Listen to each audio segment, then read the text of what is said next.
be amazed how often the big laughs depend on physical rather than verbal humour. I should like to begin by talking about the methods and techniques of the physical comedian.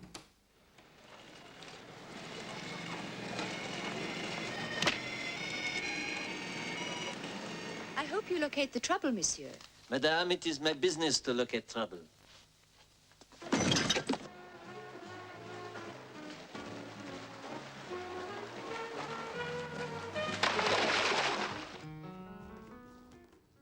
This is Kevin Bartholomew, a young actor with a comprehensive knowledge of physical comedy. His one-man show, Ha Ha, Kevin, has enchanted thousands of schoolchildren since 1976. He's invited our cameras to his studio home, where, with the occasional assistance of Mr. Driscoll and Miss Montague, he will demonstrate many of the arts of his profession. For Kevin, as for any physical comedian, the body is the essential means of expression. His body is his tool.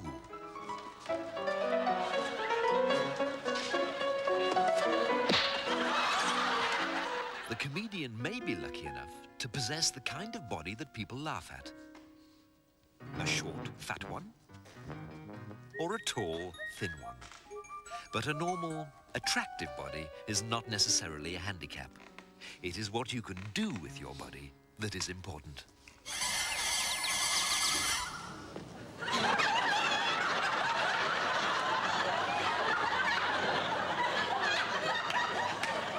Yeah, it's mostly leg work, this job. There is comedy potential in every part of the physique. The feet,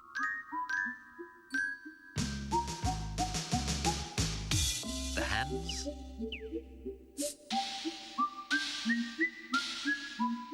the ears,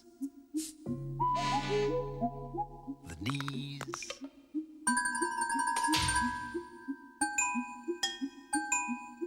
the bottom,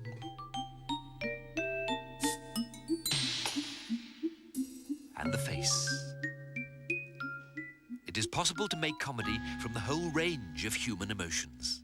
Horror, pain, sorrow, bewilderment, hope, joy, smugness.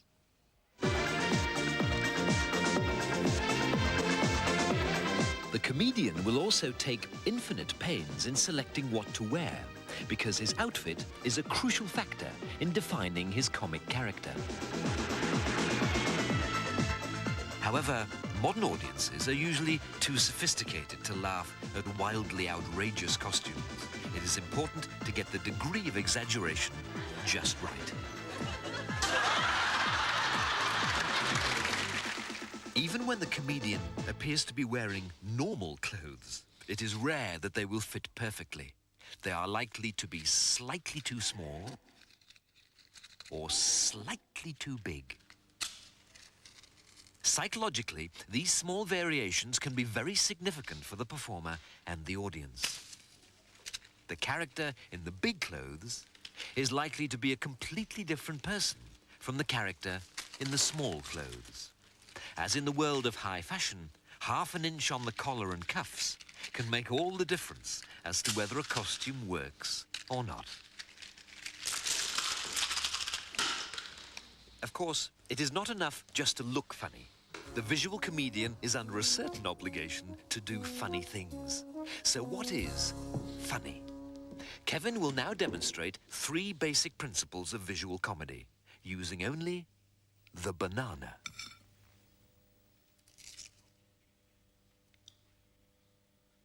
Principle number 1. An object can become funny by behaving in an unexpected way.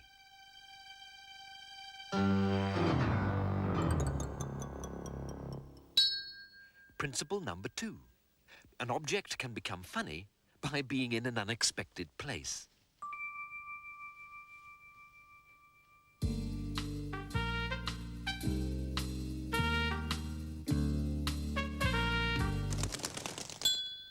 Principle number 3. An object can become funny by being the wrong size.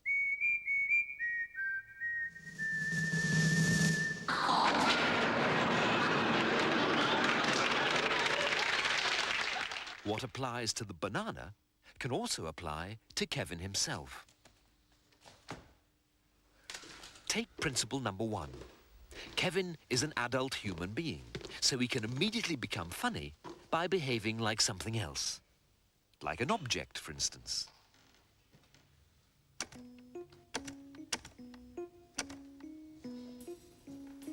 Or like an animal. While an animal can become funny by behaving like a human.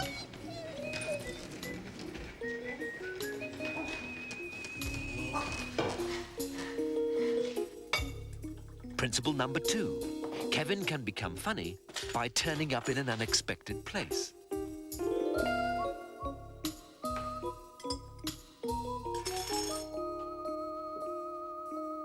And principle number 3, Kevin can become funny by being the wrong size. Al, you got that file on Eddie Casales? Got it right here. Thanks. Oh, and Al, get yourself a haircut. You look ridiculous. Sorry, Captain, I was just trying something different. If Kevin behaves like a dog eating a tiny banana in a cupboard, then all 3 principles are operating at the same time. Of course, this is not necessarily 3 times as funny.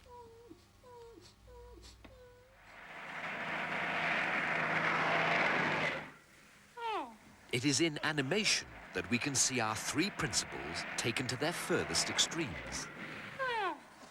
The animator makes things behave in the most surprising ways. He makes things turn up in the strangest places. And he gives things the most unlikely proportions. And now, a bit of fun.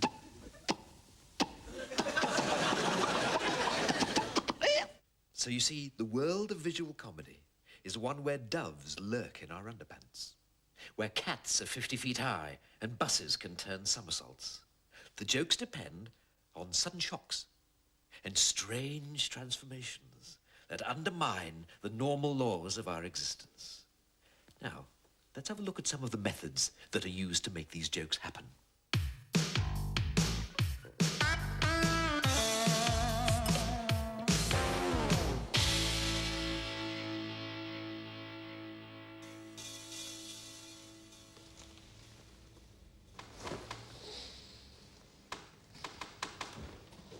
Slapstick is the most ancient and enduring tradition of physical comedy. We seem to take a constant delight in seeing people hurt and humiliated by accidents and acts of violence.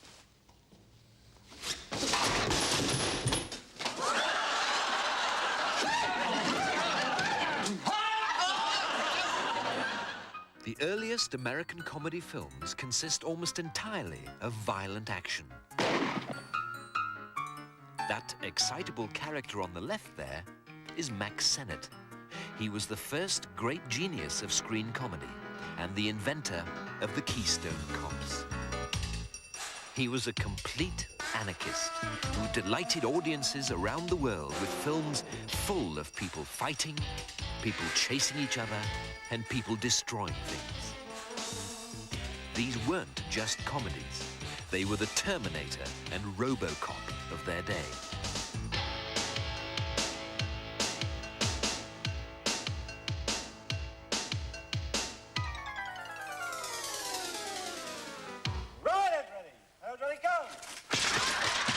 The slapstick we tend to find funniest now is that from real life. The comedian finds it difficult to compete with reality because the more real it is, the funnier it is. The more dignified the victim, the funnier it is. To get a laugh out of some act of slapstick violence these days, the comedian must strive for believability. Oh. Oh.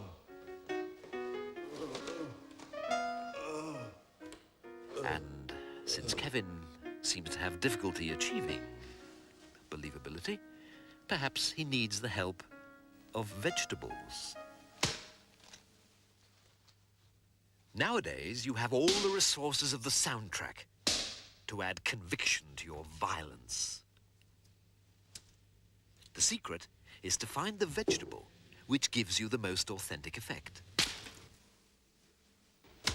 Cabbage, marrow, broccoli. Right sound effect, wrong reaction.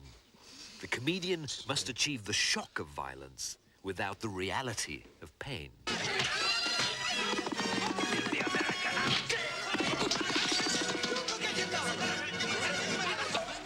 The simplest way to transform pain into comedy is by the use of overstatement.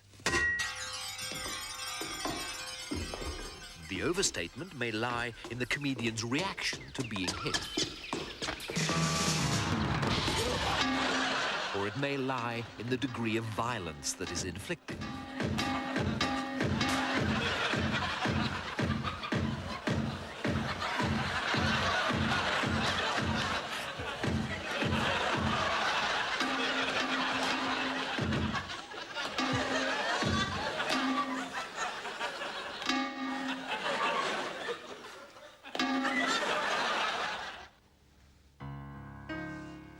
The alternative to overstatement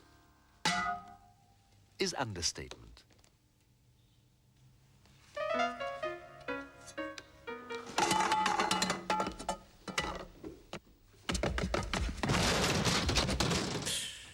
The physical comedian seems fated to be the victim of his own comedy.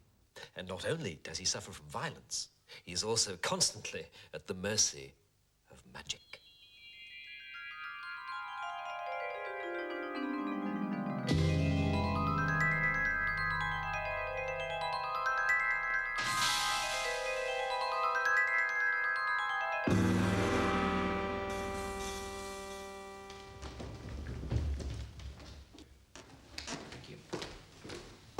Many of the tricks which the comedian uses to amuse us are similar to those which the magician uses to astonish us.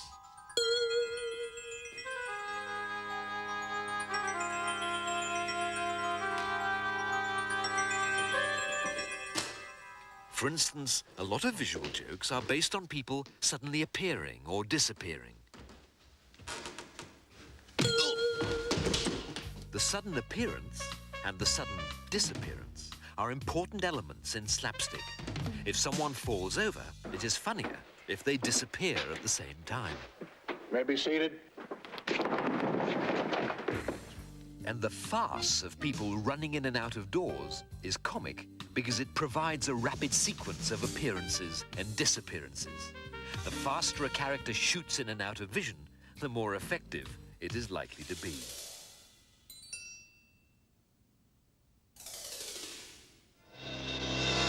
Oh, it's only you, Ralph. How's it going? Great!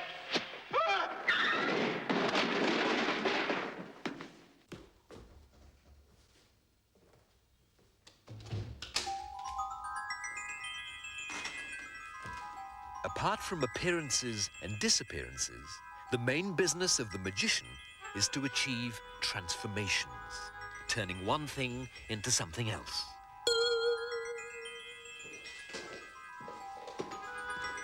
A magical transformation becomes comic when it is absurd as well as astonishing.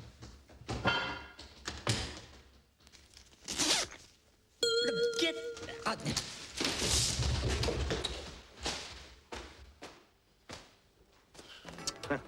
There, great plus, please.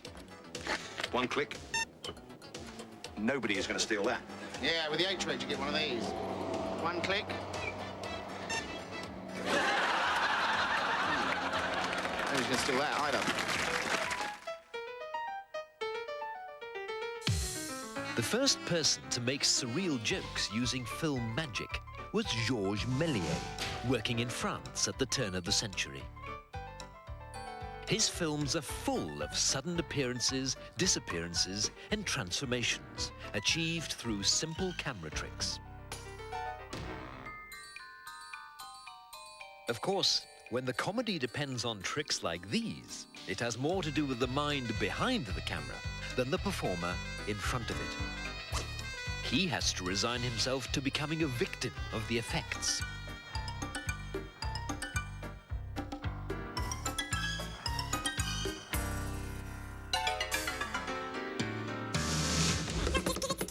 The most commonly used camera trick is that of speeding up the action. This makes any kind of movement look mechanical and therefore comic. It was a device much used by Méliès, and it has never gone out of fashion. On your left, the House of Parliament. On your right, the Tower of London. On your left, Buckingham Palace. Right, Piccadilly Circus. Left, Trafalgar Square. Right, Lewisham. Left, the Archfields of Kent. And here we are at the seaside. It has often been said that all comedy is rooted in fear.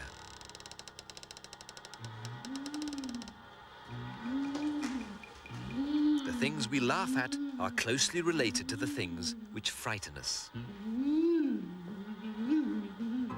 The world of spooks and hauntings, for instance, is very popular among comedians because haunted places are full of all those elements which make comedy happen, like sudden appearances and objects coming to life. Once he enters the realm of the supernatural, the comedian can employ every kind of illusion in the service of comedy. Yes, the special effects nowadays tend to be more sophisticated than a simple sheet over the head. But the haunted house tradition lives on in films like Ghostbusters. There's a sudden appearance joke. Although the effects are more elaborate in an expensive film like this, the principles of comedy are just the same. There's an object come to life, which is also a joke about proportion.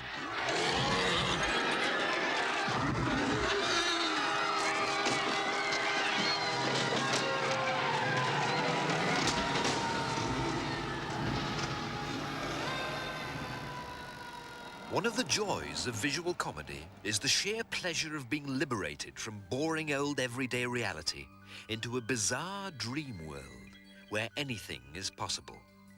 Comedy is a license to fish out the strangest images from the depths of our unconscious.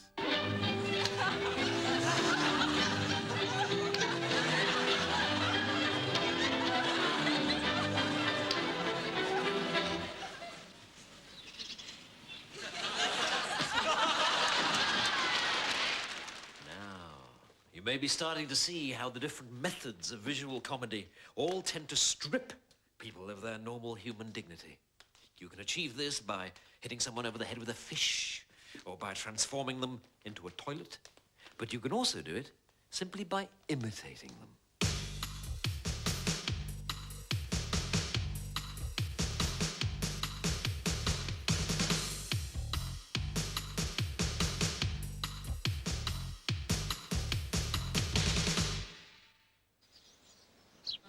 One person imitating another is funny. The sheer impudence of it is funny. If the imitation is exaggerated, it becomes parody. This is imitation which implies some ridicule of the person being imitated.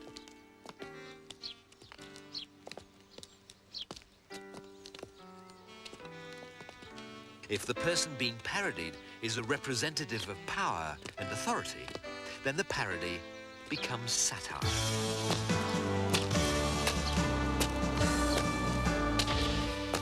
Hi! In satire, visual comedy is used as a weapon. Screen test number 73, Ronald Reagan, take one. Cut! Take two. Frankly, my dam, I don't give a dear. Cut! Take three. Dearly, my Frank, I don't damn a give. Cut! Take 37. Hi, dear, I'm Frank. Give Madam a donut. Cut! An endless amount of modern comedy is based on parodies of well-known films and TV programs. This immediately gives the comedian a form and structure within which he can work. Help! Help!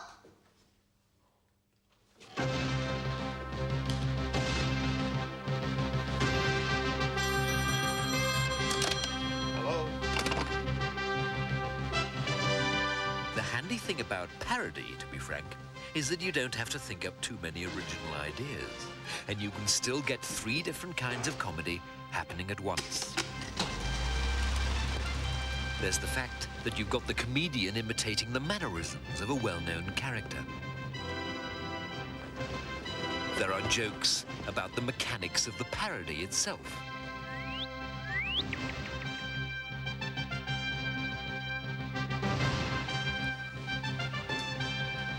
Help! Help!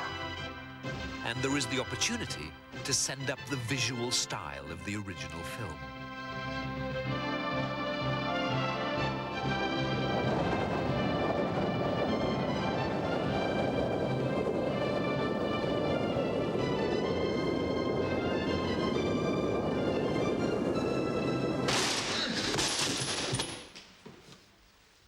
If the production values don't quite match those of the original, well, you can say that's all part of the joke.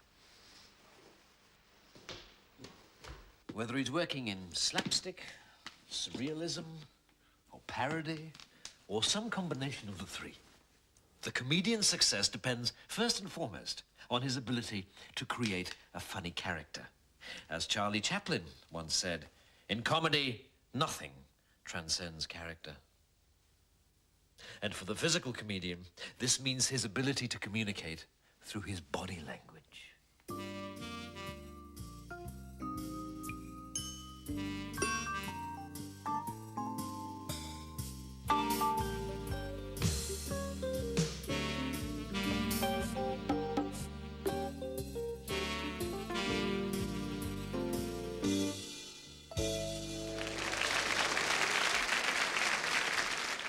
Mime is very much Kevin's speciality, and his famous piano act is one of the highlights of his stage show.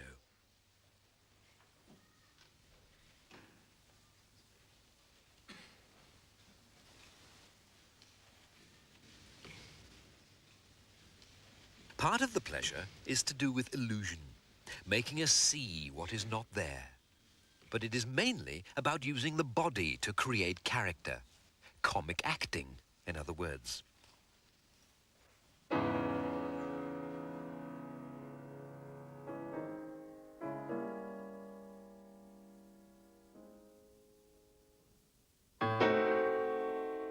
Through his body language, the comedian can introduce intimacy and even elegance into the generally frantic world of physical humor.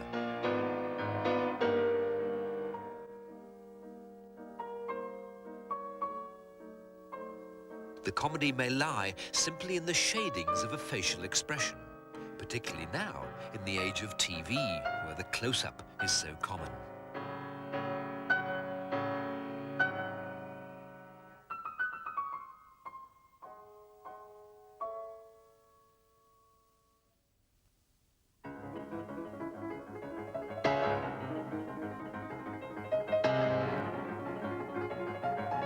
This is the comedy of personality, rather than the comedy of gags. It's not about doing funny things. It's about doing something quite normal in a funny way. The skill lies in the accuracy of human observation and the precision of the execution.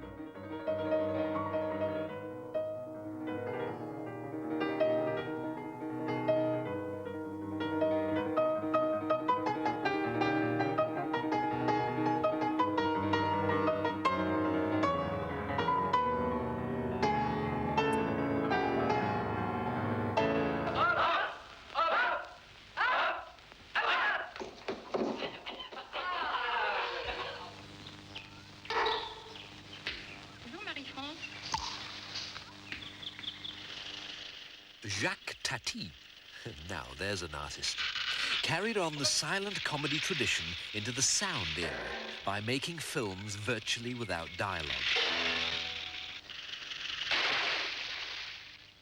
He was not only a creator of jokes, but an observer of life, who saw humor in the smallest details of human behavior. He was a specialist in the comedy of character expressed through body language.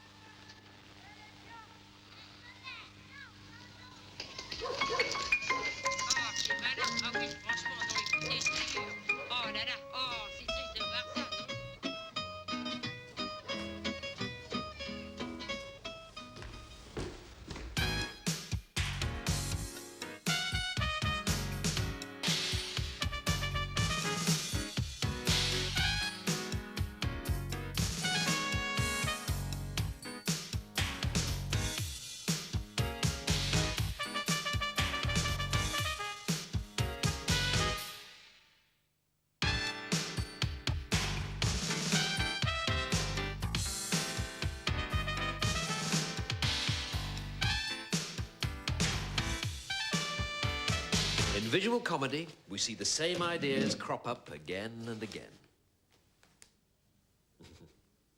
The wit of the comedian often lies in simply inventing new variations of old jokes.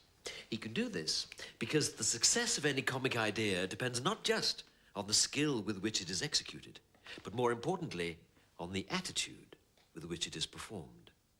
New attitude, new joke. Thank you very much. Yes.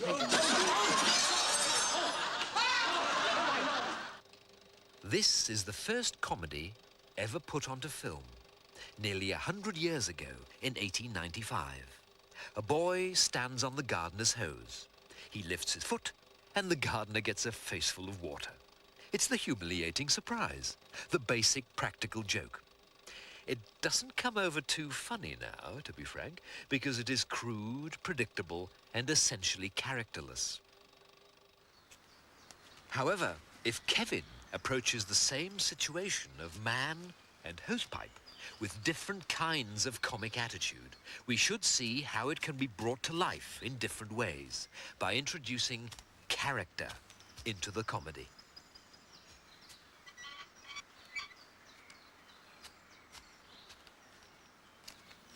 Number 1, the dim attitude, the comedy of stupidity. The crucial element in the character of the comedian is his lack of awareness. He knows less than the audience about what is going on.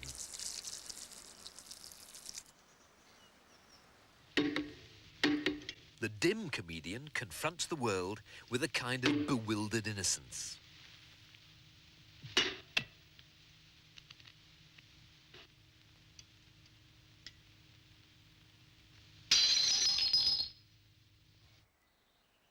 Number 2, the aggressive attitude.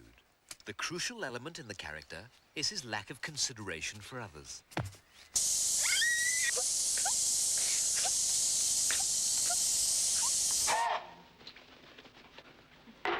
Get a clean one. He's clean now. He's dirty now.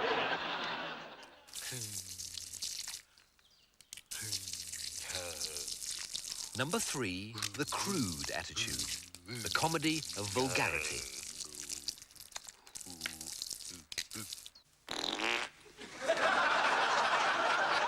The crude comedian thrives on the comedy of So which comic attitude is funniest?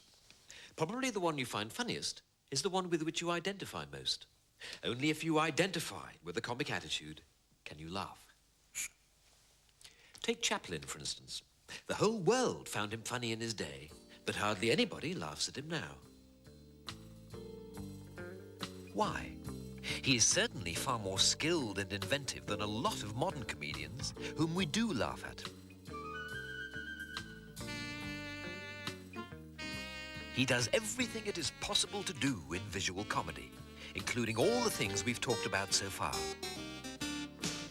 He wears comic clothes, he has a comic walk, and he is an expert in using his body. He is constantly transforming himself, turning himself into a woman, or an animal, or an object. His films are full of slapstick and acrobatic stunts. There is relentless sadism, understated violence, and overstated violence. There are surprising appearances and disappearances. There is surrealism, and there is imitation. He is an expert mime and a sharp observer of human behavior. Chaplin was also a perfectionist in the execution of his comedy, doing hundreds of takes to get things right. And yet, however much we admire him, it is hard for most of us these days to actually laugh at his films. There is often a considerable gulf between what can be described as comic and what we personally find funny. The problem with Chaplin is that it is hard for us to get involved in what he does. He is distanced from us by time and by the silence of his films. But the main difficulty, I think, is that we just can't identify with his attitude anymore. He seems too cute or too pleased with himself. Whereas someone like W.C. Fields seems to have survived much better because his grudging attitude just seems so much more modern.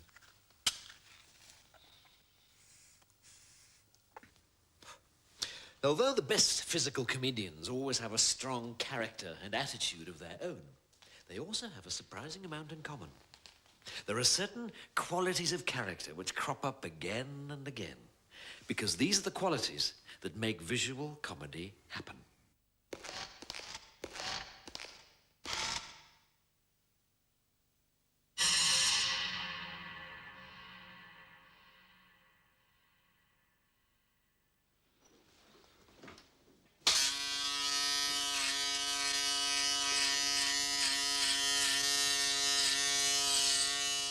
The first thing to say here is that the physical comedian is an alien. He comes from the other side of the looking glass. He is like us, but different.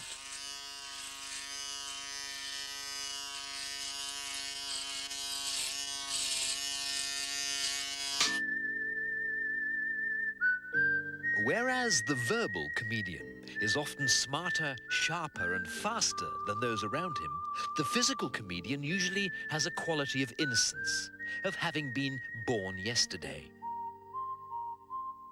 Harry Langdon is one of the weirdest of the lot. Someone once said that he looks like a baby dope fiend. He is an adult with the emotional and intellectual equipment of an infant.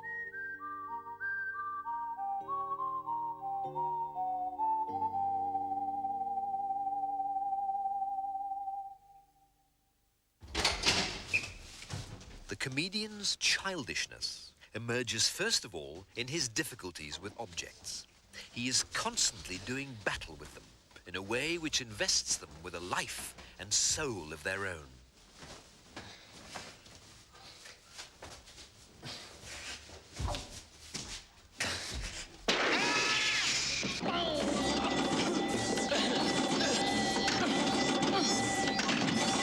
Some comedians get involved with the most weird and wonderful machines, but there is just as much potential in very simple domestic objects.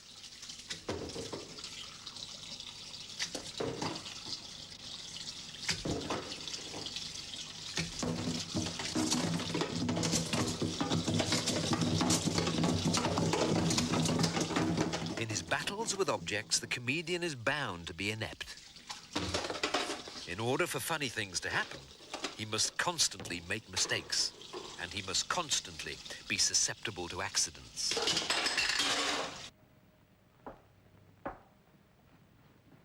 Throw it over your shoulder.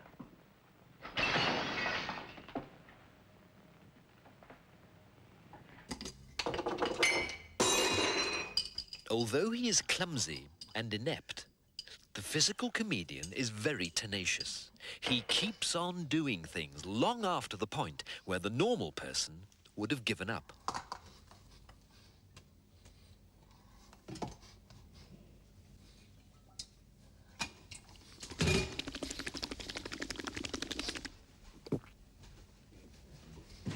If we take Kevin into a fashionable restaurant, the one thing he won't do is sit there and behave himself. In order to amuse, he needs to be uncivilized. He either doesn't understand social conventions, or he is incapable of following them.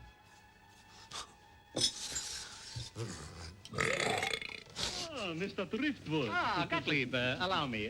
Mrs. Claypool, Mr. Gottlieb. Mr. Gottlieb, Mrs. Claypool. Mrs. Claypool, Mr. Gottlieb. Mr. Gottlieb, Mrs. Claypool. Mrs. Claypool, I could go on like this all night, but it's tough on my suspenders.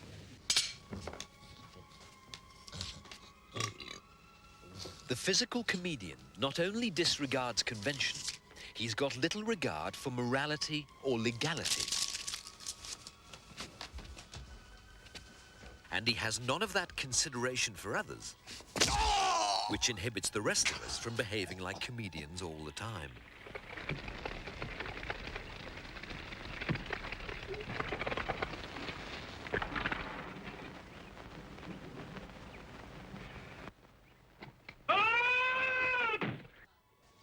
Now let's see what happens if we swap it around, so that Kevin becomes the waiter and Mr. Driscoll becomes the customer. Since waiters are supposed to be polite, hard-working and competent, the comedian can't go far wrong if he is rude, lazy and useless. If he were to conform to social expectations, he wouldn't be funny anymore. One way or another, the physical comedian has got to be a threat to decent and respectable people.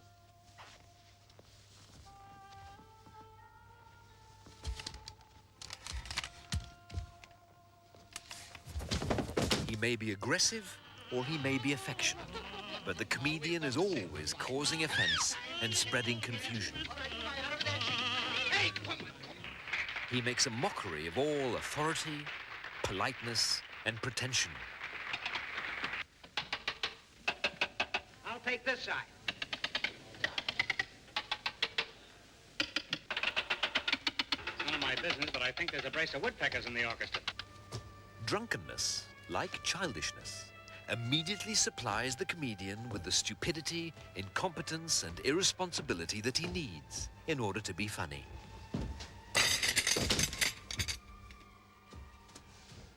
The physical comedian is certainly no match for the verbal kind when it comes to flashes of searing insight. Visual comedy is a more blunt instrument. But this means that everyone can understand it.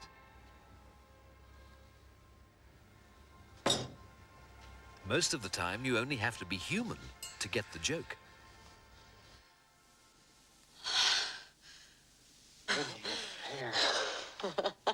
I can't wait till next Thursday.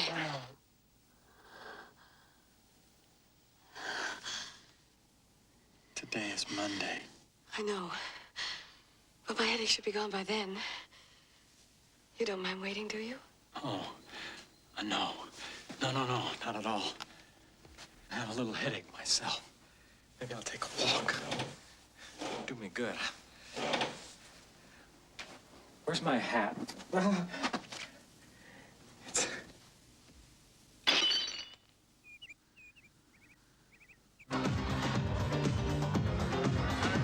Since he is such a maladjusted outsider, the physical comedian finds it hard to form normal human relationships. With women, he's bound to get it all wrong. Let's have a look at 3 different approaches from the comedian's manual of sexual relationships. This first one we'll call the romantic approach. His emotional age zooms up from childhood to early adolescence. This leads us straight into the comedy of embarrassment, as all his efforts to appear impressive are bound to come to grief. Nice party. Sorry? I say nice party.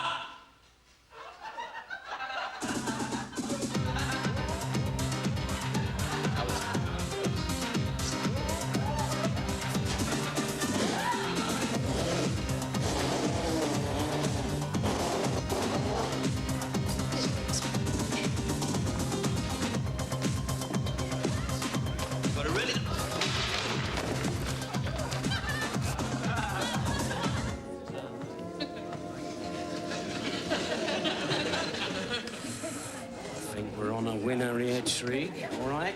Play it nice and cool, son. Nice and cool, you know what I mean?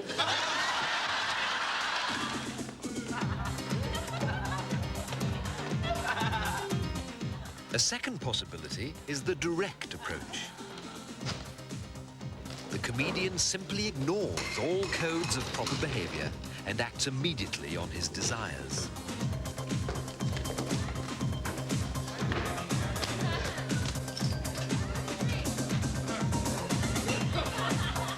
Hey, you got a nice pair there, haven't you, love? Come on, give it a kiss. Shut up, you silly bitch. Is there any bit of fun?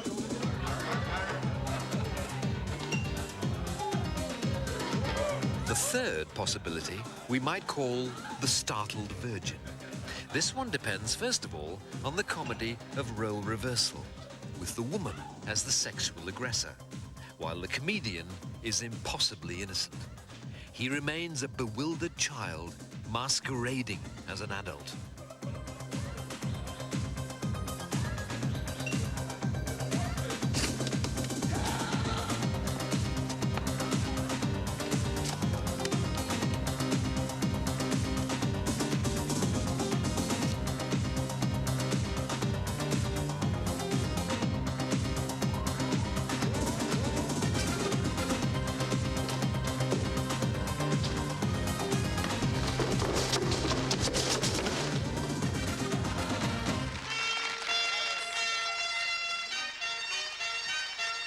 The physical comedian is really the ultimate outlaw.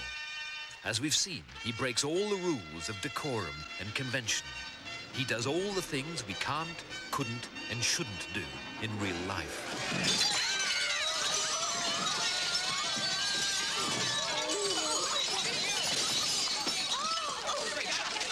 You can't break the rules without getting into trouble.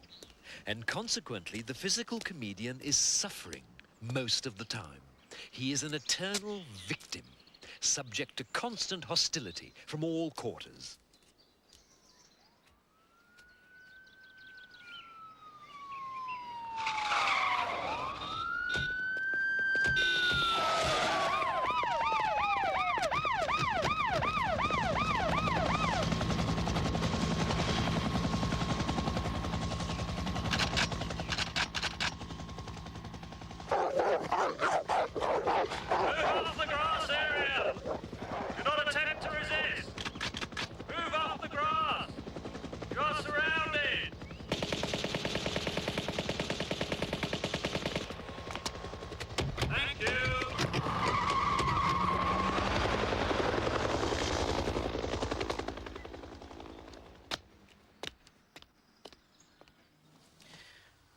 Well, that's about it.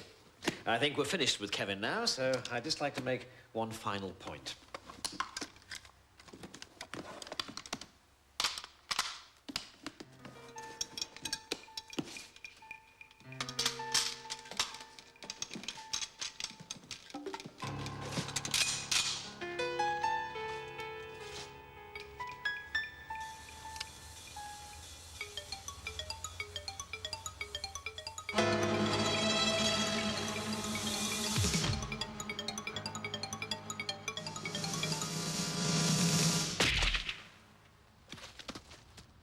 The final point being that the physical comedian is indestructible. Ah, thank you. Yes, that split-second timing when instinct tells you that... Ha! Ah! The wave of assassination.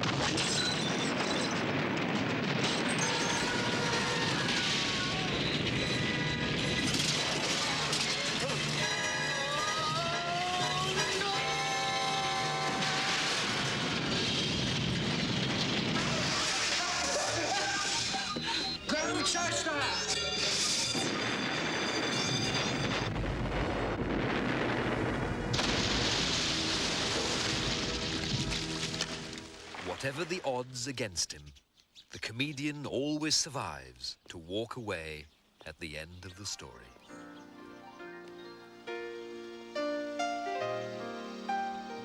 However, whatever you say about comedy, the opposite is also true. So if you like, you can ignore everything I've said.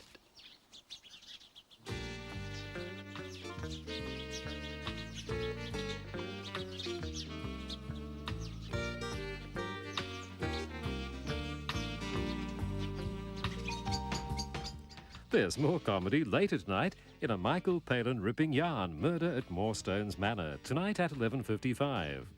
Coming up shortly, the historic launch of ABC's international television service.